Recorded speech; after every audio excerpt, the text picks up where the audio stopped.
वंदे मातरम शुजलाम शुफलाम मलयजशीतलाम शस्य श्यामला मातरम। ये केवल एक गीत नहीं है, बल्कि ये नारा था। आजादी से पहले हमारे स्वतंत्रता सेनानी ये नारा अपने आप को जोश से भर देते थे। इस कदर अंग्रेजों को इससे घिन थी, चिढ़ थी, डर था कि इस पर प्रतिबंध लगाया गया था।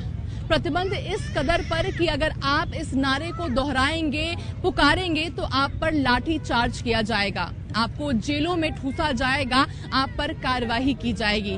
मगर हमारे स्वतंत्रता सेनानी डरे नहीं। इसी का फल है कि आज हम स्वतंत्रता दिवस मनाते हैं। जब देश 80वां स्वतंत्रता दिवस मना रहा है, तब कई बातें ध्यान में आती है, जहन में आती है कि केवल ये एक तारीख नहीं है, एक दिन नहीं है, इंडिपेंडेंस डे नहीं है, बल्कि ये एक स्वप्न था। स्वप्न स्वराज का, स्वप्न पूर्ण स्वराज का, जो हमारे स्वतंत्रता सेनानियों ने देखी थी। जब हमें आजादी मिली थी, उससे पहले कई चीजें जो आज हमारा अधिकार है, जैसे फंडामेंटल राइट हो जाता है, right to speech, freedom to speech, हमारा राइट टू एजुकेशन जैसी चीजें एलीट प्रैक्टिस थी, सिलेक्टिव प्रैक्टिस थी। इसका अधिकार हमारे पास नहीं था, जो आज हमारा अधिकार बन बैठा है। ये आखिर क्यों मिला? कई दशकों की मेहनत है जिसका फल आज हम भोग रहे हैं। केवल मेहनत नहीं, बल्कि जो हमारे जवान थे, जो हमारे स्वतंत्रता सेनानी ने कई बार लाठियां खाई है, जेल की सलाखें भी उन्हें रोक नहीं पाई, लहू लुहान हो गए, छल्ले हो गए, गोलियों के सामने सीना तान कर खड़े थे। तब जाकर हमें ये आजादी मिली है। आजादी हमारे देश को किसी दस्तावेज पर हस्ताक्षर कर कर नहीं मिली, ना ही हमारे पुश्तों ने हमें ये आजादी दी है या ये देश हमें तोहफे में दिया है, बल्कि अथक परिश्रम का ये फल है। ये फल है भगत सिंह का, भगत सिंह के जज्बे का, भगत सिंह के उस बलिदान का, सुखदेव का, राजगुरु का, जिनके वजह से आज हम आजाद हैं। युवाओं के अंदर जिन्होंने जोश भरा था। ये फल है सुभाष चंद्र बोस के उस नारे का कि तुम मुझे खून दो, मैं तुम्हें आजादी दूंगा। ये उसका फल है जिसने आजाद हिंद की फौज खड़ा की थी। महात्मा गांधी के उस डंडे का है जो अहिंसा की सीख सिखाता है। ये बलिदान रानी लक्ष्मीबाई की है, जिन्होंने अपने पीठ पर बच्चे को रखकर अंग्रेजों के सामने डटकर खड़ी हुई थी। ये उसका फल है जो आज हम भोग रहे हैं।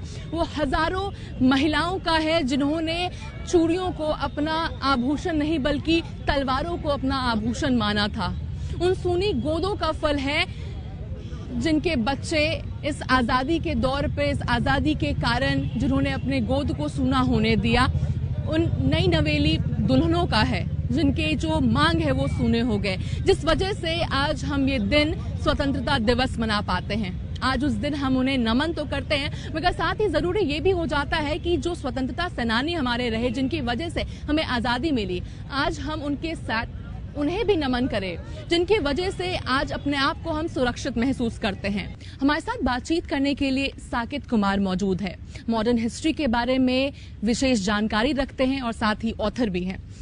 साकेत जी, हरियाणा न्यूज पर आपका स्वागत है। चूंकि युवाओं की मैंने अभी बात की, सबसे पहले तो युवाओं के बारे में मैं आपसे जानना चाहूंगी कि कोई ऐसी कहानी जो युवा प्रेरित हो जिससे, क्योंकि अगर आज की हम बात करते हैं, जो हाल ही में हमने देखा सीजेपी प्रोटेस्ट हुआ, युवा जिस प्रकार से आज अपने अधिकार को देखते हैं, कोई ऐसा किस्सा सुनाइए जिससे युवा काफी प्रेरित होते हों। जब आप इसकी बात कर रही हैं, सीजेपी प्रोटेस्ट की बात कर रही हैं, आज के दौर में जो जेन जी है, जो युवा है, वो अपनी बात रखना चाह रहा है। उसको लगता है कि मेरे पास फ्रीडम ऑफ स्पीच है, मैं कह सकता हूँ। उसके लिए वो यूट्यूब यूज़ कर रहा है, जो आपको इंस्टाग्राम पे रील्स बना रहा है, सब कुछ कर रहा है। और सही मायने में देखा जाए तो टेक्नोलॉजी को यूज़ कर रहा है अपनी बातों को रखने के लिए।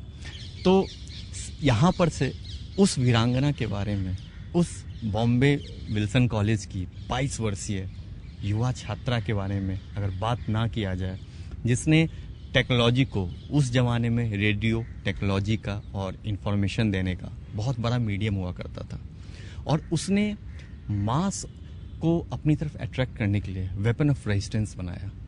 किसको? रेडियो को। उषा मेहता वो एक ऐसी युवा छात्रा थी जिन्होंने देखा क्या कि 1942 में दौर चल रहा है, क्रांति का दौर चल रहा है, क्विट इंडिया मूवमेंट चल रहा है, जितने भी आपको हमारे बड़े बड़े नेता हैं उन सबको अरेस्ट कर लिया गया है।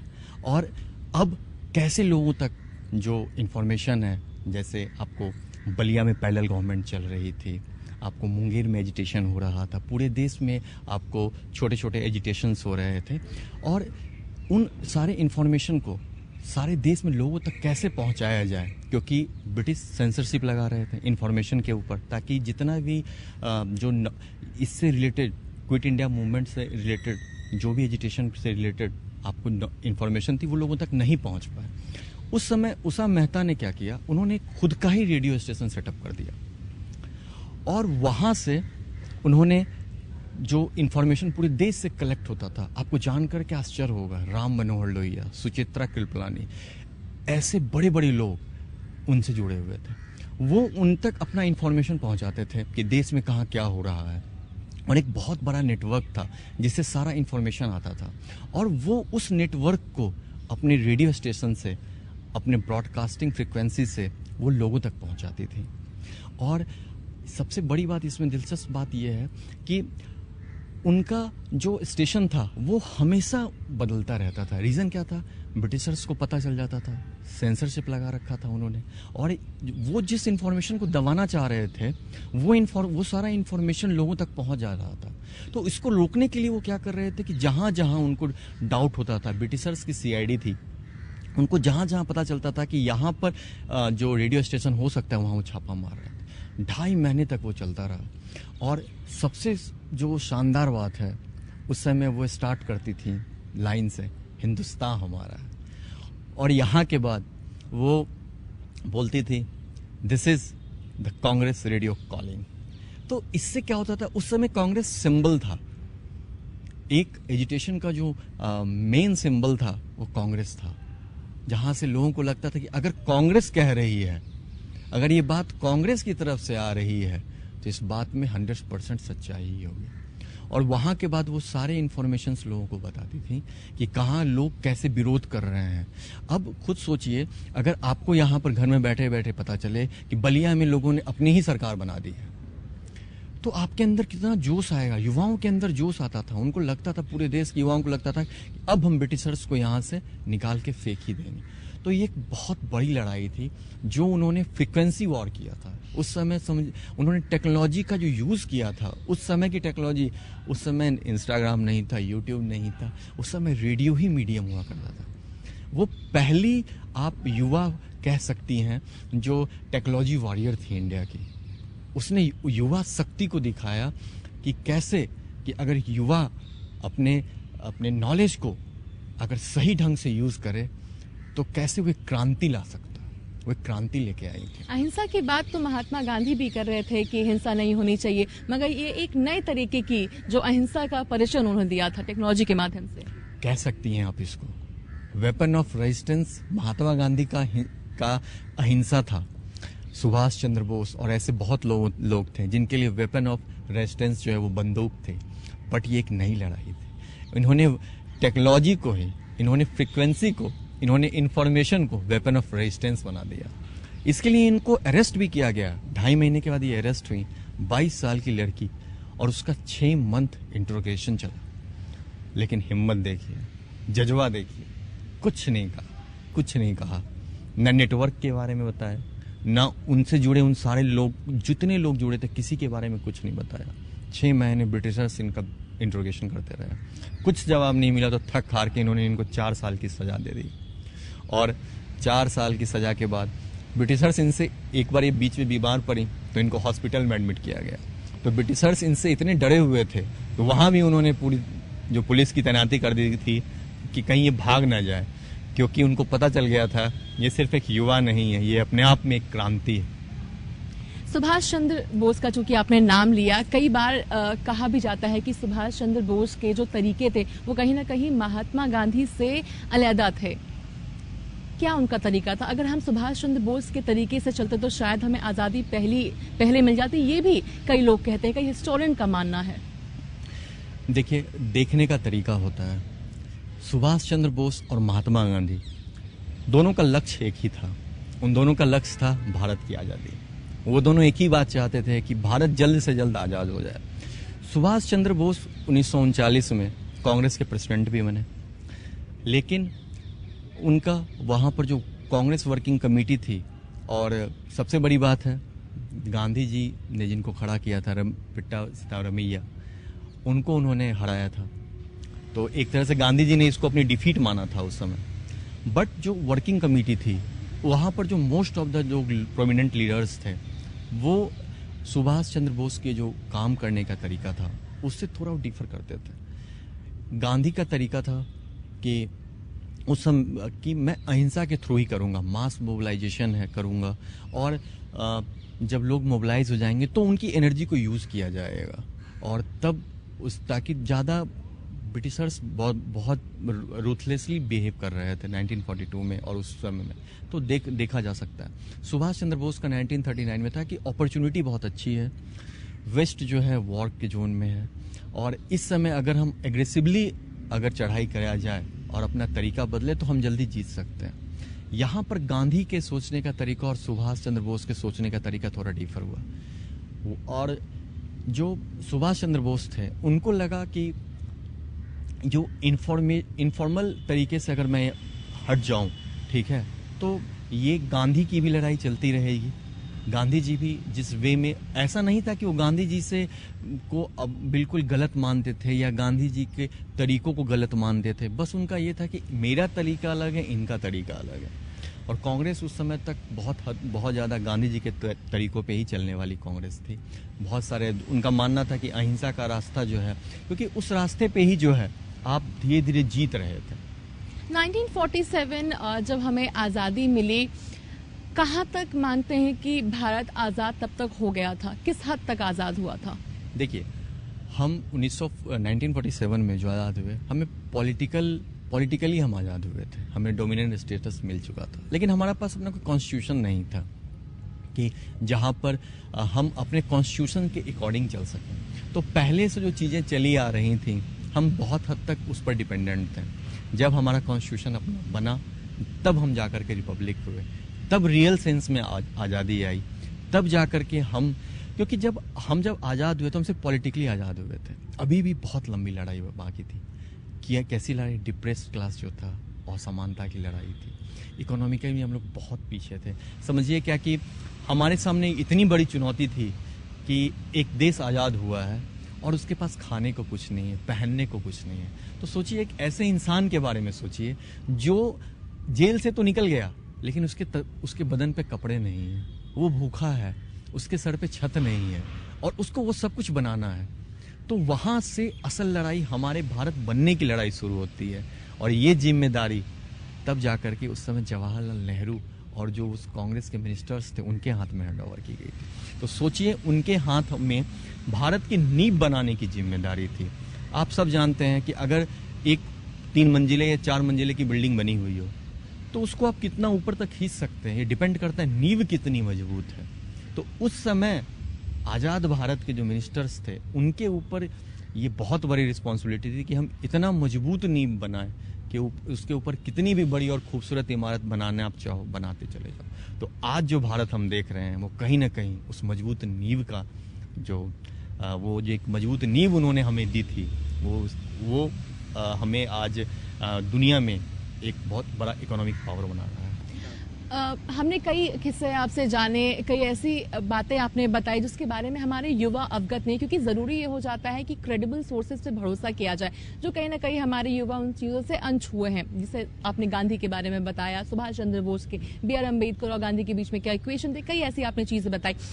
हम बस खत्म करेंगे, मगर एक आखिरी में एक और किस्सा आपसे जानेंगे। कोई ऐसे अनसंग, जैसे आपने बताया था उषा के बारे में, वैसे कोई अनसंग हीरो के बारे में जिनके बारे में हम नहीं जानते या देश नहीं जानता उनके बारे में ज़्यादा कुछ? देखिए, युवा हीरो तो हम लोगों ने मैंने आपको बताया, बहुत सारे हैं वो युवा हीरो। पीर अली खान है।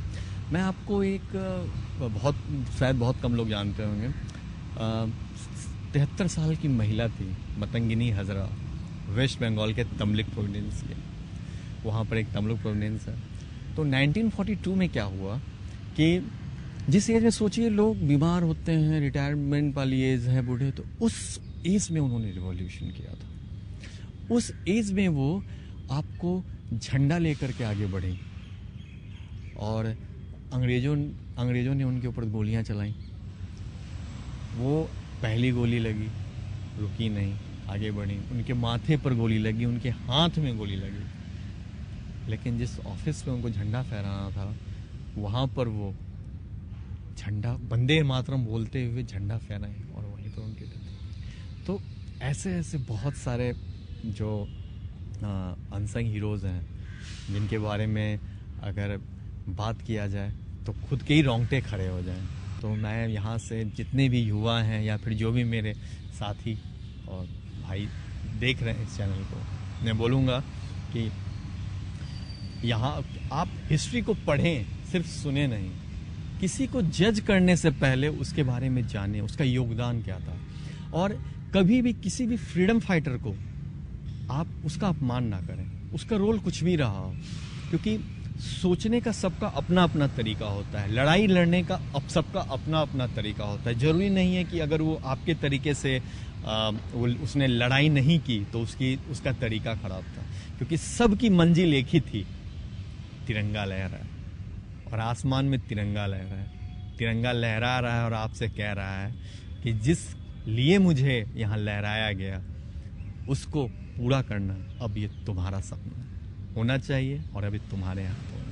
धन्यवाद हमसे बातचीत करने के लिए। तो हम सुन रहे थे साकेत कुमार को, किस प्रकार से कई ऐसी कहानियां हैं, यानी हमने कुछ छंद के बारे में बातचीत की कि आज़ादी हमें कैसे मिली है, क्या कुछ चीज़ें उस वक्त पर हुई थी, क्या हो सकता था, और कई अनसंग हीरोज़ भी हैं हमारी। खास तौर पे जब भी आज़ादी की बात आती है तो हमारे जहन में महात्मा गांधी, भगत सिंह जैसे नाम गूंजते हैं, सुभाष चंद्र बोस जैसे नाम हमारे कानों तक पहुंचते हैं, मगर कई ऐसे अनसंग हीरोज भी हैं, कई ऐसे अनसंग वुमेन भी हैं जिनकी वजह से आज हमारा देश आज़ाद है। और साथ ही उनके साथ हमें प्रेरणा भी होनी चाहिए, उनसे हमें प्रेरणा भी लेनी चाहिए और साथ ही सीख रखना बहुत ज़रूरी हो जाता है। और वहीं अब हम इस बारे में भी चर्चा करेंगे, यानी जो आज करंट हमारा डिफेंस है, यानी हमारी नेवी की बात कर ली जाए, वायुसेना की हम बात कर लेते हैं, थल सेना की बात कर लेते हैं, तो आजाद भारत से लेकर अब तक का जो जर्नी रहा है इन तीनों आर्मियों की, वो क्या रही है, किस प्रकार से हमारा देश इवॉल्व हुआ है, और डिफेंस की अगर बात करते हैं तो कहां से कहां तक हमारा देश पहुंच गया, इसके बारे में भी हम विस्तार में बातचीत करेंगे। तो हमारे साथ विंग कमांडर भी जुड़ेंगे, हमारे साथ मेजर जनरल भी जुड़ेंगे, हमारे साथ कमोडरेट भी जुड़ेंगे, जो हमारे हमसे विस्तार में बताएंगे कि आखिर नेवी की क्या जर्नी रही, वायुसेना की क्या जर्नी रही और साथ ही थल सेना की क्या जर्नी रही है। हमारी वायुसेना की क्या यात्रा रही है, किस तरीके से आज हम इतने बड़े देश माने जाते हैं और साथ ही डिफेंस का डंका बोलता है, इन सभी चीजों के बारे में हम विस्तार से, यानी वायुसेना के बारे में विस्तार से हम जानेंगे। हमारे साथ बातचीत करने के लिए विंग कमांडर प्रफुल्ल बख्शी मौजूद हैं। सर, हरियाणा न्यूज पर आपका स्वागत है। सर, सबसे पहला तो सवाल रहेगा, क्योंकि हमारी जो युवा पीढ़ी आ रही है उनके लिए समझना, ये जानना बहुत जरूरी है कि जो हमारे एयरफोर्स की शुरुआत हुई है, वायुसेना की शुरुआत हुई है, वो कहाँ से शुरुआत हुई है, कैसे शुरू हुई थी? देखिए, वायुसेना एक भारतीय फौज का अभिन्न अंग है और भारतीय वायुसेना की स्थापना तो हुई प्री इंडिपेंडेंस के टाइम, पर उससे पहले भी भारत में एयरफोर्स आ गई थी, चाहे भारतीय एयरफोर्स नहीं थी, रॉयल इंडियन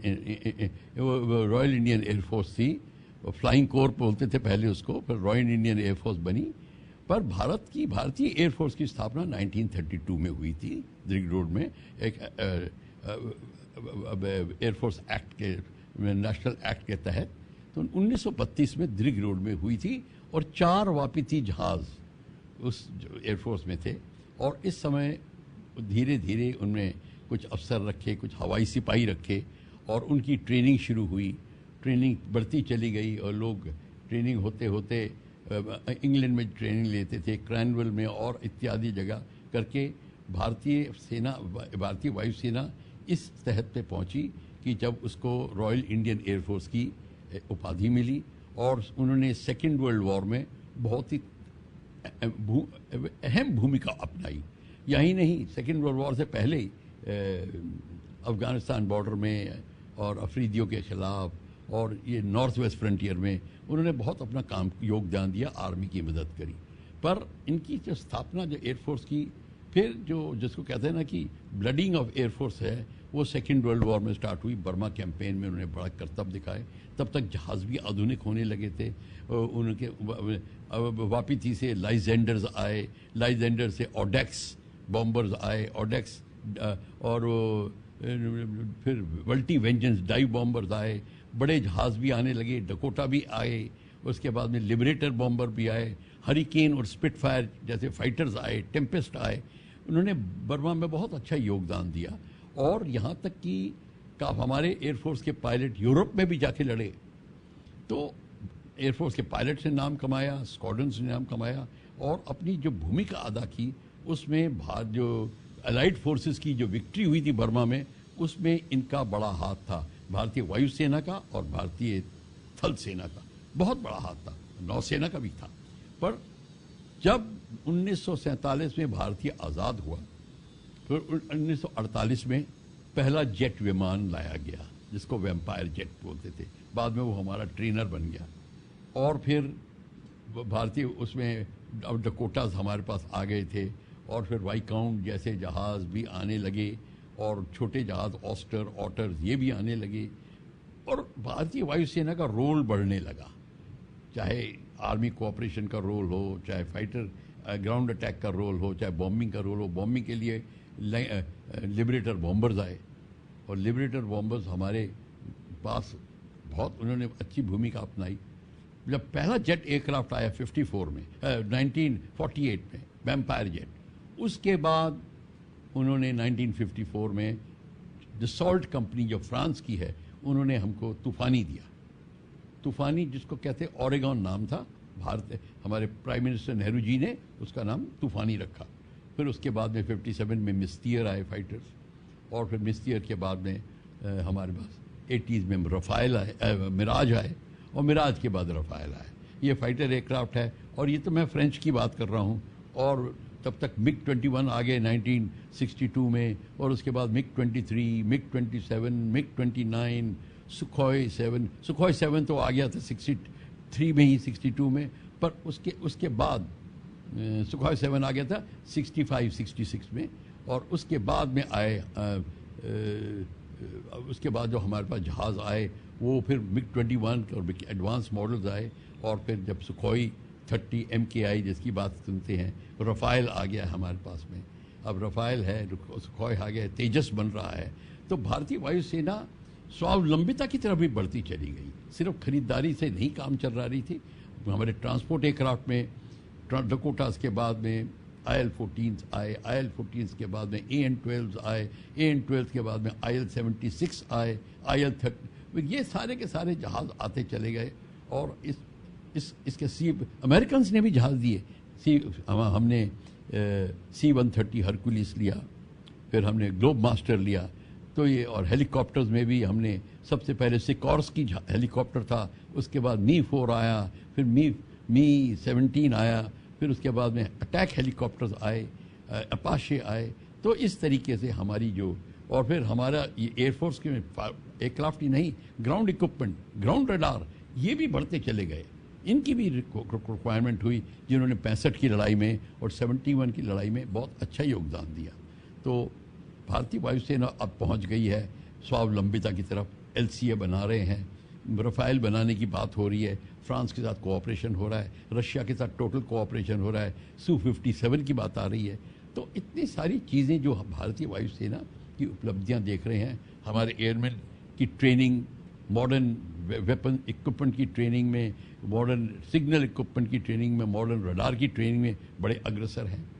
और हमारी भारतीय वायुसेना हर जगह अपना नाम कमा रही है, इसमें दो राय नहीं है। और भारतीय वायुसेना और यह एक वायुसेना ही ऐसी एक अंग है कि लड़ाई शुरू होते ही सबसे पहली भूमिका एयरफोर्स निभाती है, उसके बाद लड़ाई शुरू होती है।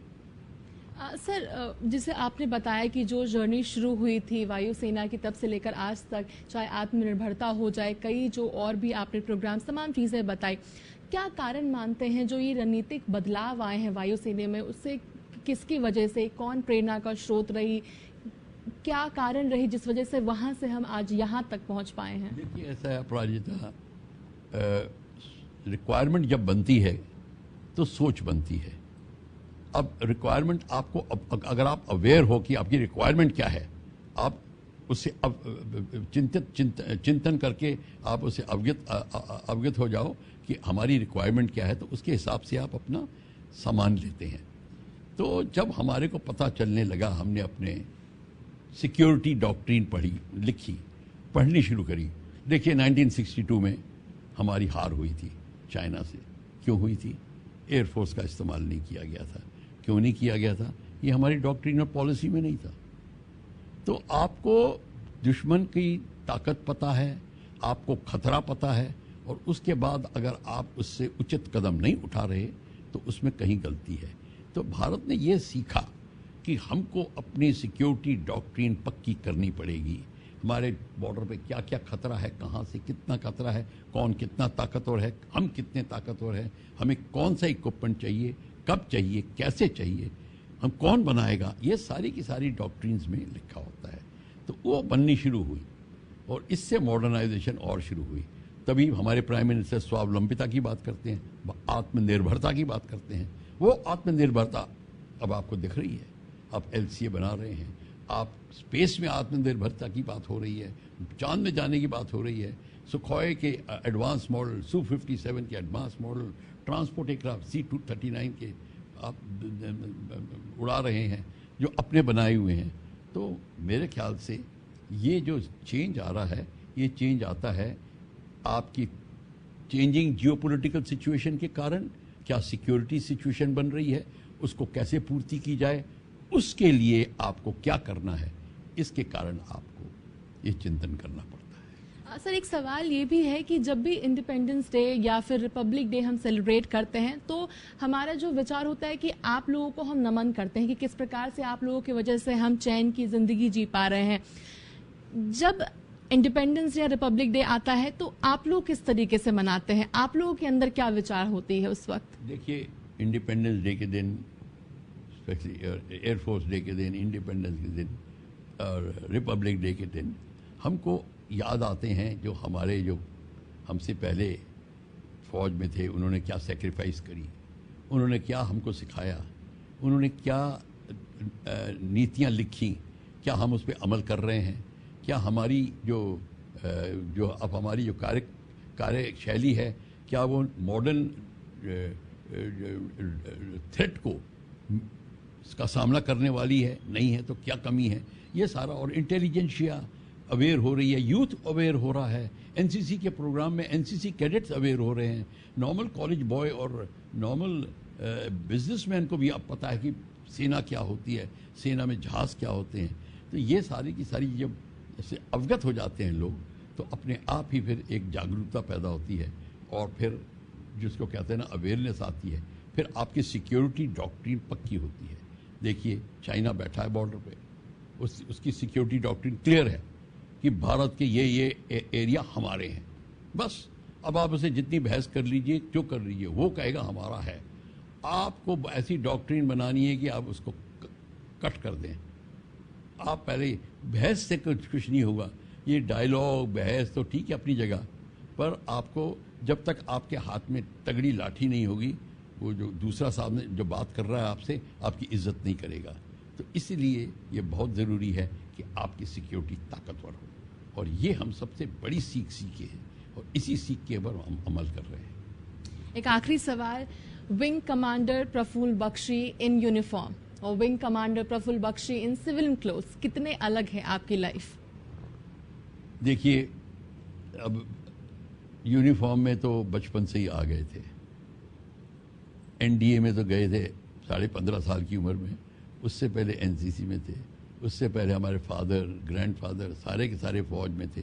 तो फौज तो एक किस्म से हमारे खून में है, और हमारी कई पूर्वजें हमसे पहले फौज में थी, हम कोई बिजनेस नहीं करते, सिर्फ फौज का ही काम करते हैं। यहाँ तक कि पाकिस्तान में जो हमारा गांव था वहाँ पे फौज की ट्रेनिंग ही होती थी और वहाँ पे कैवलरी रेजिमेंट्स रेज होती थी। तो ये किस्म से जो हमारे अंदर संस्कार पैदा हुए वो सब फौज से कनेक्टेड है। तो जब हम सिविल में गए तो हमने देखा कि हमारी जो फौजी जो कार्यशैली है वो ख़त्म नहीं हो रही। सिविल पर एक बात है, मैंने ये भी नोटिस किया है, अगर एक फौजी अपनी कार्यशैली को अच्छी तरीके से उसका सिविल में समावेश कर दे तो उसकी वैल्यू ज़्यादा होती है। जैसे कि डिसिप्लिन, टाइम की पाबंदी, दूसरों को इज्जत देना, लोगों से तहजीब से बात करना, ये सारा का सारा फौज में बताते हैं किस तरीके से किया जाए। महिलाओं बच्चों की रक्षा की बात, उनकी इज्जत की बात, ये सारी की सारी फौज का एक अभिन्न अंग है। और आपको ये भी बता दूं, फौज में रिलीजन का बहुत बड़ा हाथ है, पर रिलीजन कंट्रोल नहीं करता फौज को। हर एक फौज में, हर एक रेजिमेंट में मंदिर होता है और मस्जिद भी होता है, जो भी जिस तरीके के भी लोग होते हैं सब उसकी वैल्यू सिस्टम को अपनाते हैं, पर दूसरे की इज्जत करते हैं। ये भी हमने फौज में सीखा। फौज में हमने सबसे पहले सीखा, सबसे ऊपर देश है, उसके ऊपर कोई नहीं, कोई पॉलिटिकल पार्टी नहीं, कोई नहीं, देश सबसे ऊपर। और फिर उसके बाद में सब आपकी रिक्वायरमेंट शुरू होती है। तो सर्वोपरि है भारत। तो फौज में सबसे ज़्यादा हमने सीखा कि भारत सर्वोपरि है, और सिविल में भी आके हमने यही कहते हैं कि भारत सर्वोपरि है। धन्यवाद हमसे बातचीत करने के लिए। हम सुन रहे थे विंग कमांडर प्रफुल्ल बख्शी जी को। यहाँ से शुरुआत हुई है हमारी वायुसेना की, कहाँ तक हम आज पहुंचे हैं, किस किस तरीके से हमारी जर्नी रही, तमाम चीज़ों को लेकर हरियाणा न्यूज़ से खास बातचीत की है। इंडियन नेवी के बारे में हमारे साथ बातचीत करने के लिए कमोडोर रंजीत राय मौजूद हैं, कई और पद पर भी रहे हैं। सर, सबसे पहले तो आपने कहाँ कहाँ काम किया है, किन पदों पर आप रह चुके हैं? देखिए, अब मैं 87 ईयर ओल्ड हूँ। भारत की आज़ादी 80 साल पहले हुई थी, तो मुझे यादगिरी है कि मैंने क्या क्या देखा है। आज़ादी के बाद जब हमारे जो पॉलिटिशियंस थे उतनी कितनी संघर्ष की और हमको आज़ादी दिलाई। लेकिन मैं 1955 में नेशनल डिफेंस एकेडमी भर्ती हो गया। उसके बाद मैं नेवी ज्वाइन करके आपको बता सकता हूं कि हमारी नेवी ने क्या इज्जत रखी है भारत के झंडे को, भारत की तरक्की में। लेकिन आज़ादी से बाद सेकेंड वर्ल्ड वॉर में रॉयल इंडियन नेवी 1934 में बनी थी, लेकिन बहुत छोटी नेवी थी। तो 1939 में भारत की नेवी 12,000 और 13 जहाज से आगे बढ़ के बन गई 32,000 और 14 जहाज और 7 माइन स्वीपर की। तो हमारी नेवी ने आज़ादी में ब्रिटेन को हेल्प किया था। सेकेंड वर्ल्ड वॉर में एडमिरल माउंटबैटन ने बोला था कि ऐसी नेवी कम देखी है मैंने जिसने साउथ ईस्ट एशिया में इस लड़ाई में ब्रिटेन को विजय किया। तो ये आपको पहली है कि मेरे बारे में तो मैं जो बोलने वाला हूँ या वो बताने वाला हूँ, ये मेरा एक्सपीरियंस भी है, भारत का एक्सपीरियंस है 80 साल का। सर, जिन ऑपरेशंस का आप हिस्सा रह चुके हैं उनके बारे में अगर आप थोड़ा बहुत बताएं, क्योंकि आज की जो युवा है वो जानना चाहती है कि हमारा पास्ट कैसा रहा है, किन चुनौतियों का सामना आप लोगों ने किया है जिसके बाद इतने गर्व से हम आज इंडियन नेवी कहते हैं।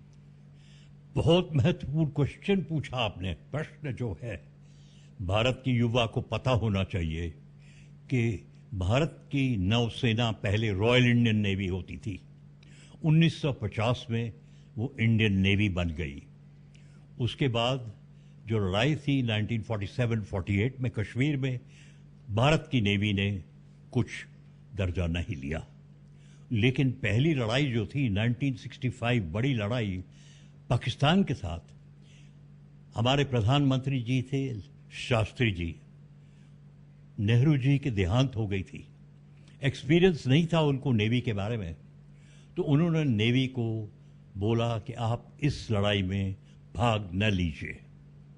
लेकिन जब 71 की लड़ाई, 1971 लड़ाई पाकिस्तान से हुई, तो इंडियन नेवी ने बहुत जबरदस्त हिस्सा लिया। पहले दिन ऑपरेशनल ट्राइडेंट में 3 जहाज पाकिस्तान के गिरा दिए कराची में। उसके बाद ऑपरेशन पाइथन में उन्होंने और जहाज गिरा दिए। तो विजय भारत हुआ आर्मी एयरफोर्स के साथ, लेकिन नेवी ने बांग्लादेश की तरफ गाजी को गिरा दिया और पाकिस्तान में बांग्लादेश में सरेंडर में नौसेना का बहुत बड़ा भाग था। तो ये याद होना चाहिए, 1971 वॉर एक पन्ना बदल गया भारत का। कहते हैं जैसे ट्रफाल्गर की लड़ाई अमेरिका ब्रिटेन में फ्रांस से विजय हो गई, हम पाकिस्तान से विजय हो गई। और भारत की तरक्की उसके बाद मिसेस इंदिरा गांधी और उनके साथ जो उनके जनरल थे मैनेकशॉ साहब, उनको याद करना चाहिए, एयर चीफ मार्शल लाल साहब और एडमिरल नंदा। तो 1971 की लड़ाई युवा लोगों को पढ़ना चाहिए, यूट्यूब देखने चाहिए कि उस लड़ाई में भारत की नौसेना में क्या किया।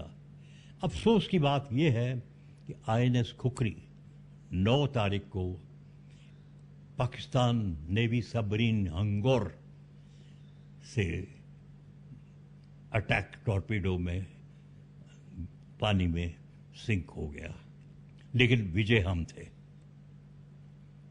सर, कहा जाता है कि जितनी गहरी समुद्र है उतना ही गहरा द इंडियन नेवी भी है।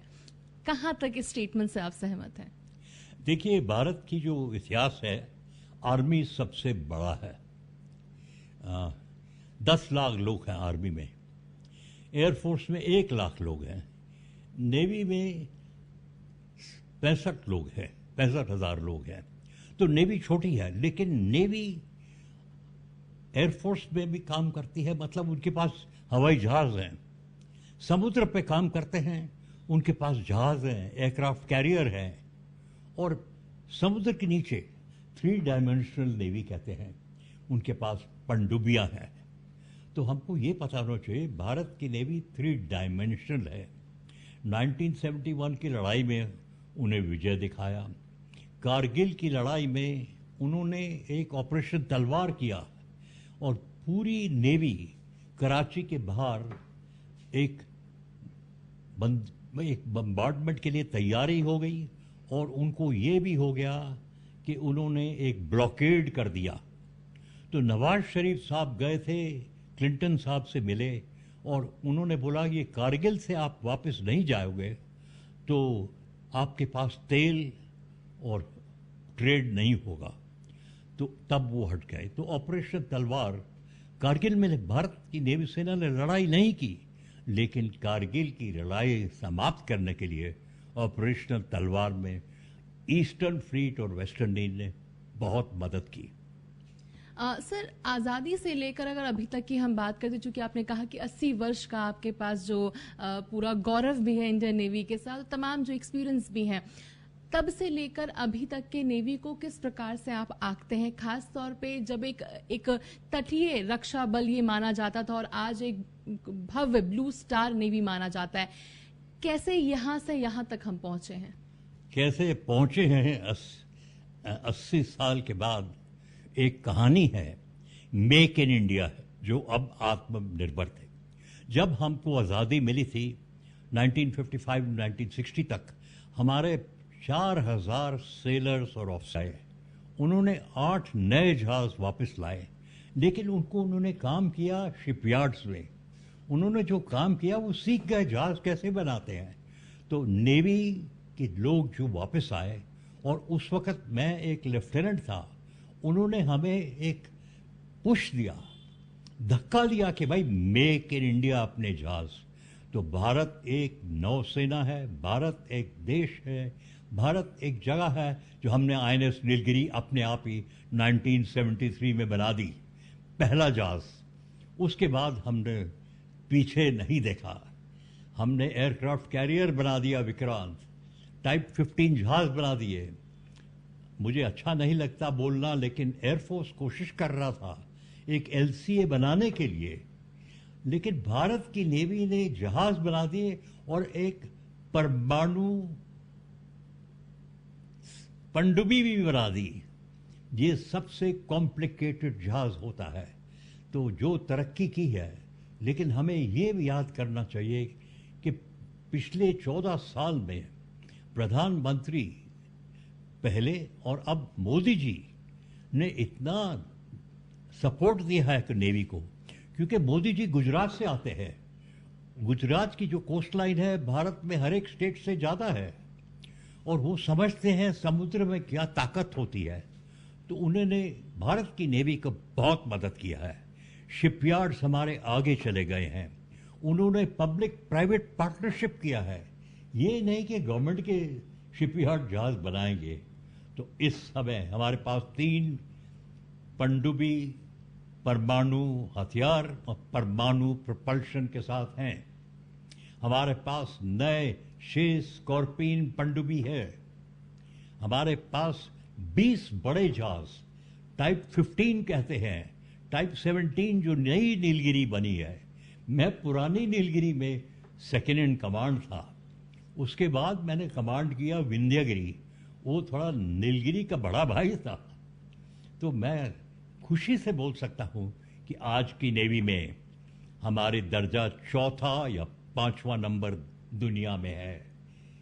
अमेरिका के बाद चाइना की नेवी, रशिया की नेवी और जापान की नेवी, फ्रांस की नेवी, हमारी नेवी तीसरी या चौथे दर्जे पर है, चौथे या 5वें दर्जे पर है। तो हमें 80 साल की आज़ादी के बाद देखना चाहिए कि जो लक्ष्य हमारे जो लीडर्स थे उस वक़्त, एडमिरल सोमन साहब, एडमिरल करमाकर साहब, एडमिरल नंदा साहब और बाकी भिन्न चीफ्स ऑफ नेवल स्टाफ, उन्होंने लक्ष्य रखा था कि छोटे बजट में, नेवी का बजट बहुत कम था क्योंकि हम 50,000 लोग थे और आर्मी 10 लाख की थी, तो ज़्यादा पैसा जाता था डिफेंस बजट से आर्मी को। लेकिन छोटे बजट के साथ हमारी नेवी ने बहुत तरक्की की और अब प्रधानमंत्री मोदी जहाँ भी जाता है विदेश, वो हमारी नौसेना की बात करता है, क्योंकि इस शताब्दी में 21st सेंचुरी में इंग्लिश में कहते हैं it is a maritime century, century of the seas. China ने साउथ चाइना ले लिया है, लेकिन इंडियन ओशन में हमारी नेवी भारत महासागर में सबसे तगड़ी नेवी है, इज्जत की नेवी है, और ये बोल सकता हूँ कि और भी आगे बढ़ रही है। आत्मनिर्भर के साथ जहाज भारत में पब्लिक सेक्टर और प्राइवेट सेक्टर में बन रहे हैं। नेवी के लोग खुश हैं, जो उनके बेसिस हैं। कारवार में नया बेस बनाया है, विशाखापट्टनम में बेस है, एक और बेस कारवार के दक्षिण में वर्षा बन रहा है। तो हमारे बेसिस, और अब अंडमान में जो मलाक्का स्ट्रेट के ऊपर बैठते हैं हम, या इस तरफ हम बैठते हैं कवरत्ती और लक्षद्वीप द्वीप के, भारत की सुरक्षा पानी से हमारे नौसेना में बहुत ही मजबूत है। ठीक है सर, एक छोटा सा किस्सा आपसे जानना चाहूंगी, क्योंकि जब कहते हैं ना कि अगर किसी डिफेंस वाले लोगों के साथ बैठो, हमारे जो एक्स आर्मी चीफ होते हैं या ऐसे लोगों के साथ बैठो, तो कई किस्से निकल कर आते हैं ऐसी जो बहुत अनकही होती है, जो हमारे लिए विश्वास करना मुश्किल होता है। ऐसा कोई किस्सा अगर आप सुनाना चाहे तो। देखिए, अपने किस्से के बारे में बहुत बात करना सही नहीं है, लेकिन मुझे बिल्कुल याद है 3 बातें। एक तो गोवा ऑपरेशन में मैं एडमिरल सोमन साहब का फ्लैग लेफ्टिनेंट था, तो तमाम गोवा ऑपरेशन अंजदीप आइलैंड जो है, अंजदीप द्वीप, वहाँ जाके आप देखें कि हमने पोर्चुगीज क्या क्या सामना किया, जब हम लैंडिंग कर रहे थे, मैं चौथी बोट में भी था लैंडिंग में, उन्होंने लड़ाई हमें सफ़ेद झंडे दिखा दिए, तो हमने समझा पोर्चुगीज ने 1961 में सरेंडर कर दिया गोवा, लेकिन सरेंडर नहीं किया। जैसी हमारी दूसरी बोट उधर गई, उन्होंने रट टट टट टट फायर करके 6 लोगों को घायल कर दिया। उस वक्त मैसूर और आईएनएस त्रिशूल ने फायरिंग शुरू की, और मुझे याद है कि मुझे भी चौथी बोट में भेजा गया, और वो हमने जो जीत की अंजदीप आइलैंड के साथ, मैं गया कमांडर कलासो के साथ जो फ्लीट ऑपरेशंस ऑफिसर थे, और मैं एक सब लेफ्टिनेंट था। उन्होंने बोला चलो हमें जाने का है क्योंकि वहाँ पोर्चुगीज फायरिंग कर रहे हैं, अपनी हथियार ले लो, राइफल चाहिए या पिस्टल। मैंने कहा सर मैं तो सब लेफ्टिनेंट हूँ, ज़्यादा राइफल के बारे में नहीं जानता, मैंने पिस्टल ले लिया। और दूसरा, जब हम गए थे लाल डोरा ऑपरेशन, एक लाल डोरा ऑपरेशन जो था वो हमने मॉरिशस में जो म्यूटिनी हुई थी उसको बचाया। और तीसरा, मैं कमांडिंग ऑफिसर भी था, डायरेक्टर नेवल इंटेलिजेंस था। हमने फ्लावर्स ऑफ ब्लूमिंग, जब सेशल्स में उन्होंने हमारी मदद मांगी कि वहाँ एक रिबेलियन म्यूटिनी हो रही है लोगों की, वो गवर्नमेंट को पलट रहे हैं, तो मैंने director naval intelligence, chief of naval staff को आईएनएस विंध्यगिरी, जिस शिप को मैंने पहले कमांड किया था, भेजा और उस गवर्नमेंट को बचा दिया। लेकिन ये छोटी बातें हैं, नेवी ने बहुत बड़े काम किए हैं। मैंने अपने बारे में ये 2-3 छोटे काम किए हैं। धन्यवाद हमसे बातचीत करने के लिए। तो जब हम अपने स्वतंत्रता दिवस का 80वां साल मना रहे हैं इस वक्त, तो जरूरी ये हो जाता है कि किन किन वजह के कारण हम आज आराम से सुकून की जिंदगी अपने घरों में बिताते हैं। कुछ कहानी है, कुछ किस्से हैं जिस वजह से इंडियन नेवी की जो किस्से हैं वो हमने सुना कमांडर रंजीत राय जी से कि क्या कारण है जिस वजह से हमारी नेवी आज इतनी मजबूत है और आगे कैसे हम और बढ़ रहे हैं। तमाम चीजों का जिक्र उनसे बातचीत में मालूम हुआ। हमारे साथ बातचीत करने के लिए मेजर जनरल ध्रुव कटोच मौजूद है। सर, हरियाणा न्यूज पर आपका स्वागत है। सर, थल सेना सबसे बड़ी सेना है हमारी। सबसे पहले तो चूंकि इंडिपेंडेंस डे है, 80 वर्ष पूरे हो गए हैं, जब जन गण मन हम गाते हैं तो रोंगटे खड़े हो जाते हैं, हमारे दिल खुश हो जाता है। बट जब आप अपने बटालियन के साथ होते हैं उस वक्त कैसा महसूस होता है इस गाने को सुनकर? देखिए, नेशनल एंथम जब भी गाई जाती है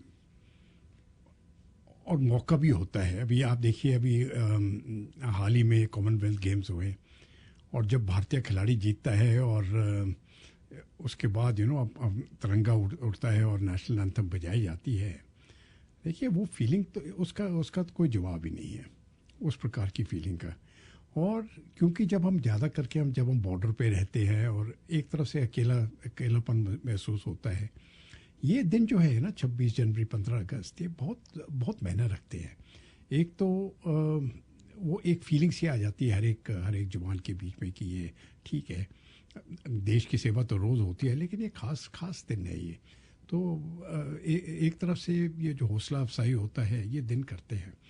और आमतौर पर जब भी आप सेलिब्रेशन देखते हो ना कि अच्छे, अभी देखिए स्कूल के बच्चे हैं, सबको शांति है और वो बजा रहे हैं तो अच्छा लगता है। लेकिन जब आप कठिन जगह पर जाते हो तब इसकी जो इसकी इम्पोर्टेंस है, मैं समझता हूँ बहुत ज़्यादा बढ़ जाती है, ख़ास करके जब मुश्किलें आती है और तब जाके आपका नेशनल एंथम बजता है, वो सुनने को मिलता है। या कोई देश की कोई खबर आती है जो बहुत तरक्की हुई है और आप फॉरवर्ड एरिया में हो।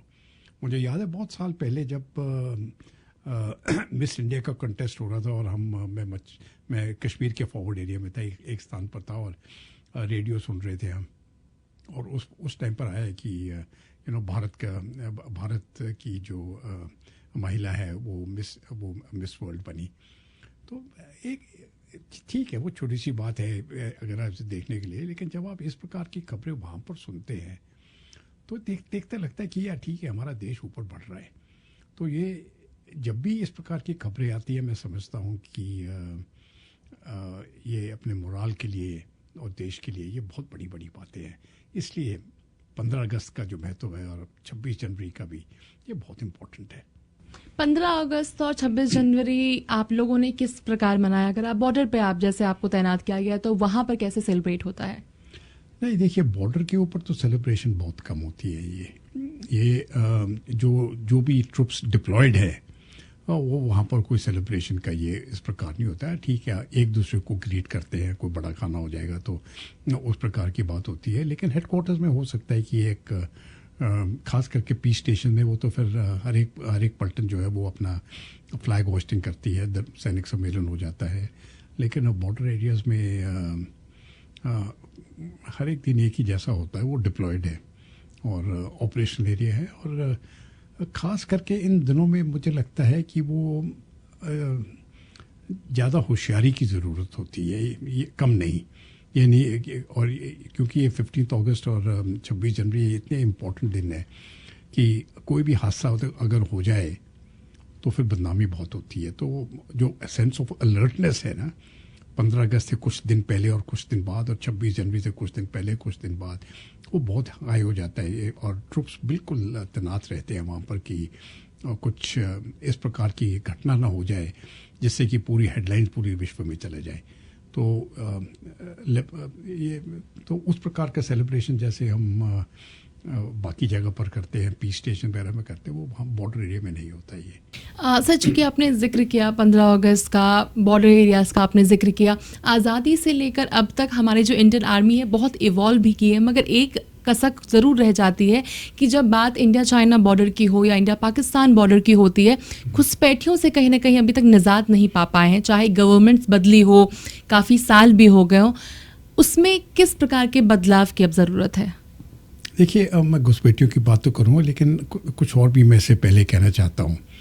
अगर आप देखें तो जैसे भारत आज़ाद हुआ 15 अगस्त 1947 में, तो कुछ महीने के बाद ही अक्टूबर के महीने में ही पाकिस्तान ने हमला कर दिया था, और वो हमारी पहली लड़ाई हुई पाकिस्तान के साथ।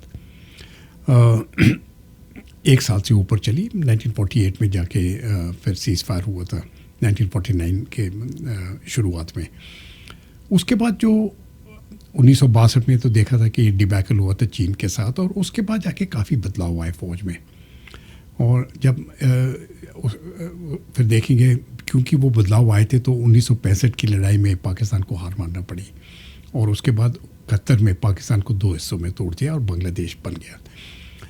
बांग्लादेश बनने से क्या हुआ कि पाकिस्तान ने, उनकी फ़ौज ने ये कसम खाई कि हम इसका बदला लेंगे, कि भारत ने हमको तोड़ दिया, 2 हिस्से कर दिया, अभी इसका बदला हमने लेना है। और उनको मालूम था कि कन्वेंशनल वॉरफेयर के ऊपर वो नहीं कर सकते हैं, तो उन्होंने टेररिज्म का रास्ता चुना और उसको नाम दिया bleed India with 1000 cuts. 1000 cuts लगाएंगे छोटे छोटे छोटे, जिससे कि भारत को जो है उसका खून ही बेहतर है। और ये टेररिज्म का रास्ता वहाँ से शुरू हुआ। तो आप देखेंगे कि 80s में जो पंजाब में जो हुआ वो पाकिस्तान ने शुरू किया था, लेकिन वो कंट्रोल में आ गया, और जैसे ही कंट्रोल में आ गया तो उन्होंने जाके पूरा जोर कश्मीर में लगाया। और ये कश्मीर की जो लड़ाई है, ये 30-40 साल से ऊपर, 30-40 साल पुरानी लड़ाई है। ये रेडिकलाइजेशन 71 के बाद शुरू हो गई थी, थोड़ी बहुत हुई थी 60s में, लेकिन वो बहुत कम थी। 71 की लड़ाई के बाद बहुत ज़्यादा हो गई, और अगले 10-15 सालों में इतनी बढ़ गई कि वो इंसर्जेंसी वहाँ पर शुरू हो गई और टेररिज्म शुरू हो गया। मैं वहाँ पर तो पूरी आधी ज़िंदगी वहीं पर ही लग गई है हमारी। और एक चीज़ मैंने देखा था कि कंट्रोल तो हम कर सकते हैं, लेकिन इसका अगर कोई हल निकालना है तो 370 हटाना पड़ेगी। और जब 5 अगस्त 2019 को 370 हट गई थी, तब मैंने भी एक आर्टिकल लिखी थी यहाँ पर कि ये पहला कदम है कश्मीर में शांति लाने का, क्योंकि उसके बगैर हम वायलेंस लेवल को कंट्रोल कर सकते थे, लेकिन पूरी तरह से उसको मिटा नहीं सकते थे।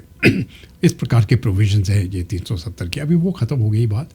और अभी आपने देखा होगा कि हाँ, मैं मानता हूँ कि पहलगाम हुआ उसके बाद, लेकिन बहुत कम इंसिडेंट्स हुए हैं। और पहलगाम के बाद 1 साल के लिए एक भी सिविलियन कैजुअल्टी नहीं हुआ है। अभी जाके कुछ दिन पहले 2 सिविलियंस मारे गए हैं, उसका भी कारण कुछ और है, लेकिन उसके ऊपर अभी हम नहीं चलेंगे। तो ये जो जिस प्रकार से कदम लिए गए हैं पिछले, खास करके मैं कहता हूँ पिछले 10 सालों में, ये टेररिज्म जो पाकिस्तान बढ़ा रहा है, ये मैं समझता हूँ ये अभी आखिरी स्टेज पे है। क्योंकि टेररिज्म सिर्फ ये नहीं है कि हम खुद वो कहते हैं ना कि आप इतना बॉर्डर टाइट करो कि कोई अंदर ना घुस जाए। टाइट तो बहुत होता है, और कोशिश, क्योंकि मैं तो वहाँ पर काफ़ी हद तक अपनी ज़िंदगी वहीं पर ही गुजारी है, लाइन ऑफ कंट्रोल के ऊपर। आप अब देखिए कि आप बोलो कि अपने घर में एक भी मच्छर नहीं आने देंगे, वो होता नहीं है। आप कितनी भी कोशिश करो, कहीं ना कहीं कुछ आ जाए, कोई मक्खी आ जाएगी, कोई मच्छर आ जाएगा। 100% सैनिटाइज नहीं करेंगे, कंट्रोल कर सकते हैं। तो ये कंट्रोल बॉर्डर के ऊपर बहुत हुआ है, इंटरनेशनल बॉर्डर के ऊपर भी और लाइन ऑफ कंट्रोल के ऊपर भी, जिससे कि जहाँ तक पाकिस्तान है उनको भी बहुत टेंशन हो रही है अभी कि किस प्रकार से ये बढ़ा दिया जाए। तो ये कंट्रोल बहुत है अभी, लेकिन 100% इसको ख़त्म करना नहीं। तो 100% ख़त्म करने के लिए पाकिस्तान को भी डर होना चाहिए, और मुझे लगता है वो डर अभी पैदा हुआ है, क्योंकि जो पॉलिसी भारत ने बनाई है कि अगर आप इस प्रकार की कार्रवाई करेंगे तो बहुत महंगा पड़ेगा आपको। तो आपने देखा होगा कि पहली बार जब जो हमने एक्शन लिया था, वो बॉर्डर पार किया था हमने, और सर्जिकल स्ट्राइक्स की थी कई जगह पर, छः स्थानों पर सर्जिकल स्ट्राइक्स की, और पहली बार और अनाउंस भी किया। उसके बाद जाके जब फिर से उनका हमला हुआ तो हमने बालाकोट में स्ट्राइक किया, और वो एयरफोर्स के साथ गए। और तीसरी गाँव जब पहलगांव हुआ तब तो देखा कि 88 आवर्स के अंदर पाकिस्तान को घुटने पे ले आए। उन्होंने खुद ही बोला सीज़ फायर चाहिए हमें। तो ये जो पॉलिसी है कि अगर आप इस प्रकार की कार्रवाई करोगे तो आपको बहुत महंगा पड़ेगा, ये मुझे लगता है कारगर हो रहा है। और दूसरी बात, अब जाके ये और बढ़ चुकी है, क्योंकि हमने ये भी कहा है कि पानी और खून एक साथ नहीं बह सकता है, और इंडस वाटर ट्रीटी को हेल्ड इन अबेयंस उसको रोक दी गई है। इससे पाकिस्तान बिल्कुल घुटने पे आ जाएगा।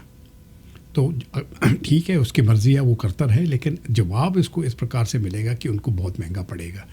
मुझे लगता है आने वाले दिनों में ये जो क्रॉस बॉर्डर टेररिज्म की जो जम्मू और कश्मीर की खेल है, ये मुझे लगता है अगले 5 या 10 साल में 100% ख़त्म हो जाएगी, और कश्मीर बाकी भारतीय स्टेट्स की तरह एक नॉर्मल स्टेट हो जाएगा। अभी तक टाइम लगेगा। 2047 को किस प्रकार से देख रहे हैं डिफेंस के तौर पर, अगर देखा जाए तो? देखिए, 2047 को अगर मैं डिफेंस के तौर पर देखूं तो जिस प्रकार से अभी तक डिफेंस चल रहा है वो पूरा बदली हो चुका है, और ये एक बड़ा हाई टेक्नोलॉजी फौज के रास्ते पे जा रहे हैं। जो इन्फेंट्री सोल्जर होगा वो एक बड़ा हाई टेक सोल्जर होगा, और जिस प्रकार के उसके पास हथियार होंगे, कम्युनिकेशन डिवाइस होंगी, और जो बैकअप सपोर्ट होगा एडमिनिस्ट्रेटिव और वगैरह, ये एक टोटली दूसरे दर्जे का है। मैं आपको बताता हूँ कि जब मैं रिटायर हुआ था पिछले 10-15 साल पहले, उस समय से लेके आज तक पूरी फ़ौज बदल चुकी है, और मैं ये भी कहना चाहता हूँ कि आज से लेके 2047 तक ये भी टोटली बदल चुकेगी। तो जिस प्रकार से हम पहले लड़ाइयाँ लड़ते थे वो ज़माने गए, आज का तो ज़माना दूसरा है। ये हाईटेक वॉर्स होंगी, और यहाँ पर भारत मैं समझता हूँ एक वर्ल्ड लीडर बनने वाला है। धन्यवाद। हमसे बातचीत करने के लिए तो हम सुन रहे थे मेजर जनरल ध्रुव कटोच को तमाम मुद्दों को लेकर कि किस प्रकार से जो भारत है, यानी जो हमारी थल सेना है, आज़ादी से लेकर अब तक कितने वॉर्स हुए हैं, किस प्रकार से इंडिया का जो आर्मी है क्या कुछ चीज़ें की है, वहीं सच्चाई क्या होती है, यानी सेलिब्रेशन किस प्रकार से मनाया जाता है, खास तौर पे इंडिपेंडेंस डे और रिपब्लिक डे का क्या महत्व होता है बॉर्डर एरियाज में, उसके बारे में बताइए। और साथ ही 2047 में जो भारत है वो वर्ल्ड लीडर के तौर पर उभर कर सामने आएगा। हिंदुस्तान की असली तस्वीर देखनी हो तो इसकी फौज से मिलो। यहाँ हर क्षेत्र के, हर राज्य के, हर जाति पाति के लोग रहते हैं, लेकिन इतनी विविधता के बाद भी लोग आपस में बहुत मिलजुल कर रहते हैं, इसलिए उनमें कोई अंतर पता नहीं चलता। सभी धर्मों और जातियों के लोग मिलजुल कर सारे त्यौहार मनाते हैं और कैंप स्टेशंस में एक साथ रहते हैं। नमस्ते, मैं स्नेहलता रावत भारत की 80वीं स्वतंत्रता दिवस के अवसर पर आप सबको बधाई देती हूँ। आज इस शुभ अवसर पर मैं अपने फौजी जीवन से संबंधित कुछ खट्टे मीठे दिन आपके साथ साझा करना चाहती हूँ। मेरे पिताजी इंडियन एयरफोर्स में ऑफिसर रहे हैं, जो कि अब रिटायर्ड हैं। उन्होंने 1971 में वॉर लड़ा था। तब वो जब वॉर में चले गए थे तो जैसा कि आपको पता ही है कि वहाँ पर फैमिलीज़ नहीं जा सकती हैं, तो स्टेशंस में कहीं जहाँ से वॉर की तैयारी करनी होती है, तो हम उस समय गांव में दादा दादी के पास चले गए थे। तो माँ और हम छोटे छोटे सब भाई बहन 1971, जबकि मैं महज 2 साल की थी, और दादा दादी और भाई बहनों के साथ हम संयुक्त परिवार में रहते थे। तो उस समय संयुक्त परिवार की जिम्मेदारी सब निभाते थे, तो साथ में ही सब रहते थे। 24 घंटे का जो आजकल जैसे 24 आवर्स मीडिया है, तो इस तरह का मीडिया नहीं था, ना ही कोई सोशल मीडिया के और साइट्स वेबसाइट्स वगैरह पे कोई न्यूज़ आती थी। सिर्फ मात्र एक साधन था, रेडियो। तो हमारी माँ जहाँ भी जाती थी एक छोटा सा ट्रांजिस्टर अपने साथ लेकर जाती थी, चाहे घर में काम कर रही हो या खेतों में। हर समय ट्रांजिस्टर उनका साथी होता था, जिससे कि वहाँ के युद्ध के बारे में थोड़ा बहुत हालचाल पता चलता था। हालांकि वहाँ उससे ये तो पता नहीं चलता था कि कौन शहीद हो गए और कौन सुरक्षित हैं, लेकिन फिर भी घर गांव में जो फौजियों के परिवार हैं उनका यही सहारा होता था कि ट्रांजिस्टर के द्वारा युद्ध का विवरण सुने। बहुत ही कष्टदायी समय था वो। माँ ने पता नहीं कैसे झेला होगा वो समय। लेकिन जब युद्ध जीतकर पिताजी आए और उनके छाती पर चमचमाते हुए मेडल माँ ने देखे, तो माँ सब दुख भूल गई, सब कष्ट भूल गई, और उनका भी सीना गर्व से फूल गया। तो फौज में कहा जाता है जो प्राप्त है वही पर्याप्त है, जो हमें अवेलेबल है चीज़ें उन्हीं से हम अपना बेस्ट करें। अंत में यही संदेश देना चाहती हूँ कि मेरे जैसे अनेक बच्चे जो कि कई सुख सुविधाओं से वंचित रहे, उनके सेक्रीफाइसेस का सम्मान करें, फौजियों के सेक्रीफाइसेस का सम्मान करें, और आज़ादी के इस जश्न को धूमधाम से मनाएं। चलिए एक बार और स्वतंत्रता दिवस की बधाई देते हुए इस जश्न को मनाएं। जय हिंद। आज जब हमारा देश 80वां स्वतंत्रता दिवस मना रहा है, तब ज़रूरी हो जाता है कि हम सभी ये संकल्प लें कि जिस आज़ाद भारत का स्वप्न को हकीकत बनते देखने के लिए हमारे जवानों ने, हमारे स्वतंत्रता सेनानियों ने बलिदान किया था, मगर इस बात को हमें कभी नहीं भूलना चाहिए कि वो जो गौरव है, वो जो अखंडता है, वो हमें किस कीमत पर मिली है। इसलिए हमें संकल्प लेना ज़रूरी होता है कि लगातार हमें मेहनत करने की ज़रूरत है। इसका संकल्प लेना बहुत ज़रूरी है। दिल्ली से कैमरा पर्सन मूलचंद के साथ अपराजिता श्री, हरियाणा न्यूज़।